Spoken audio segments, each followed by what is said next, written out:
Hello everyone, I'm super excited to record this video because I've already found only working method how to get free gems and coins in Family Farm Adventure. As you can see, for my mobile devices application Family Farm Adventure Plus Plus is already installed, and to get free gems and coins all you need to do we must enter amount as we want. And this video tutorial I will show you how this application works and how to get this application for your mobile devices. Okay. The next step is press generate. Now everything, as you can see, is already generated, so we must wait to finish this process. After complete, our account will be open. Okay, it's already open our account. Wait maybe 1 minute and boom, look at this, everything is work. Now I get free gems in Family Farm Adventure. This application Family Farm Adventure Plus Plus is already working in 2023 for Android or iOS devices.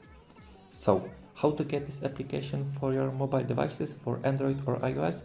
Basically, it's very easy method. Open your favorite browser and follow me. Okay, scroll down and type this, the Family Farm Adventure Plus Plus.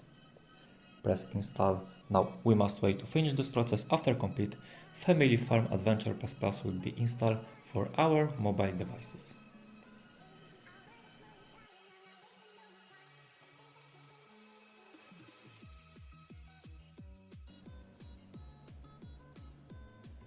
Okay, this is last step. Application is already installed in my mobile devices. It's super easy method. So enjoy and thank you for watching.